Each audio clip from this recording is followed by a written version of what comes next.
오늘을 사랑하는 묵상 시간입니다. 오늘 본문 말씀 이사야서 8장 7절과 8절입니다. 그러므로 주 내가 흉용하고 창일한 큰 하수 곧 아수르 왕과 그의 모든 위력으로 그들 위에 덮을 것이라.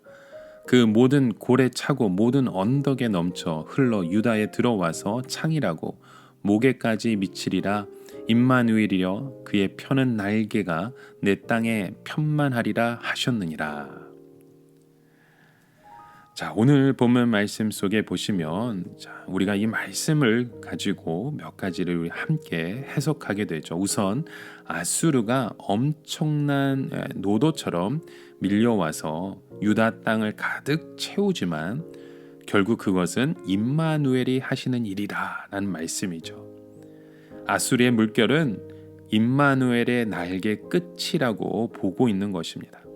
그러나 아수르를 임마누엘의 날개로 보는 것은 좀 이상한 표현인 게 된 거죠. 또 다른 해석을 보게 되면 아무리 아수르의 세력이 성난 노도처럼 밀려와도 임마누엘이 눈에 보이지 않는 날개로 예루살렘을 감싸고 있기 때문에 결코 멸망시키지 못한다는 것입니다. 이스라엘 백성들이 홍해를 건널 때 임마누엘이 날개로 지켜주심으로 물이 그들을 해치지 못했고, 또 요단강을 건널 때에도 그 날개로 지켜주셔서 물이 상류에서 쌓였듯이 아수르가 예루살렘 앞까지 밀어 닥치고 유다의 목까지 물로 채우듯이 압박을 해온다 해도 결국 예루살렘은 함락시키지 못한다는 뜻으로 보는 것이죠. 자, 또 다른 해석은 아수르가 유다를 다 노략질하고 멸망시키는 동안 임마누엘은 그의 날개를 펴서 택한 자들을 옮기신다는 뜻으로 보는 것입니다. 마치 아무리 큰 홍수가 나도 독수리는 그 위에 떠서 자기 둥지를 지키고 자기 새끼를 더 안전한 곳으로 옮기는 것과 마찬가지인 거죠. 임마누엘도 역시 택한 자신의 백성들을 옮기신다는 뜻으로 보는 겁니다.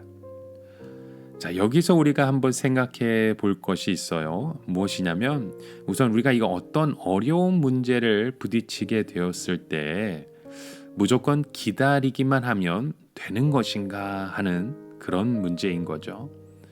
오히려 이사야의 생각이 좀 무책임한 것 같고 이스라엘 사람들이 더 적극적으로 대처하는 것 같은 그런 모습을 우리가 느끼게 되잖아요. 사실 이 문제는요, 결코 쉽지 않은 것입니다. 예를 들어서 우리의 삶의 모습을 적용한다면 직장을 잃은 어떤 형제가 하나님과의 관계만 생각하고 계속 기다리는 것이 맞는 것일까요? 아니면 나름대로 취직을 하려고 노력을 해야 할 것인가?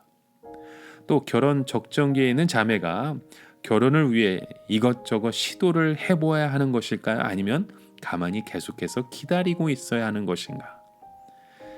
사실 우리가 하나님의 뜻을 생각하면 이런 영적 분열증의 증세가 나타나기도 합니다. 사도 바울이 말한 대로 성령의 소욕은 육체의 소욕을 거스리고 육체의 소욕은 성령의 소욕을 거슬려서 아무것도 할 수 없게 만드는 것이잖아요. 그러나 이 과정은 모든 그리스도인들에게 꼭 필요한 것입니다. 신앙으로 인한 그 목표 상실이나 무기력증 같은 것은 나만의 일이 아닙니다. 분명한 것은 예루살렘 사람들처럼 하나님의 말씀이 있음에도 불구하고 인간적인 방법으로 성공을 추구했다면 그만큼 다시 돌아와야 한다는 것이죠. 원점으로 다시 돌아와야 제대로 신앙생활을 할 수 있는 것입니다. 기다려야 할 때가 있고 열심히 행동해야 할 때가 있다는 것이죠. 그것을 결정하시는 분은 오직 하나님이십니다. 그러나 어느 쪽이든 상관없이 우리의 모든 필요는 항상 하나님께서 채워주신다는 믿음을 가져야 합니다. 그렇지 않으면 너무 사람에게 집착하게 되고 사람을 의지하게 됩니다. 이사야는 예루살렘 사람들에게 수리아나 이스라엘은 하나님의 계획에 의하면 곧 망한다고 알려주었습니다. 몇 년만 참으면 되는 것이었죠. 그것도 이사야의 두 번째 아이가 말을 배우기 전이니 얼마나 조금만 더 참으면 되는 일입니까? 그러나 그들은 그것을 참지 못해 이를 저지르고 말았습니다.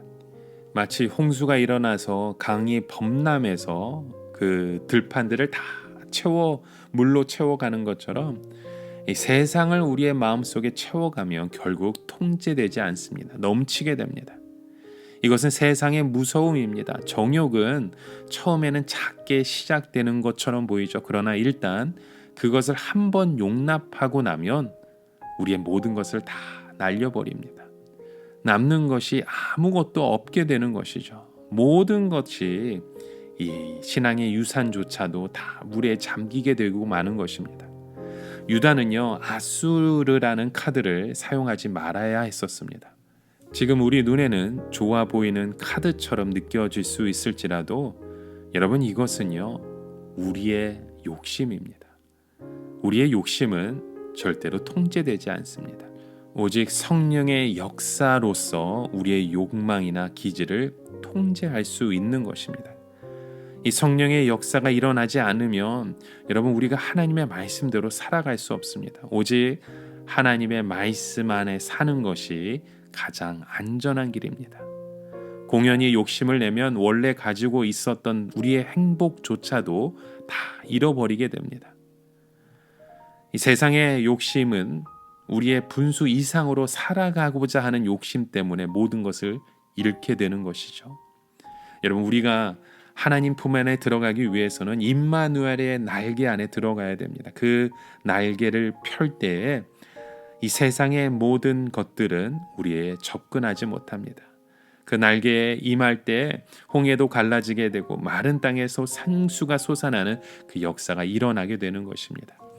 여러분, 이사야를 통해서 주시는 그 하나님의 명령, 또 하나님의 그 말씀이 오늘 우리의 삶을 다시금 돌아보고 돌이키게 되는 그 은혜가 되어지길 주님의 이름으로 간절히 축원합니다.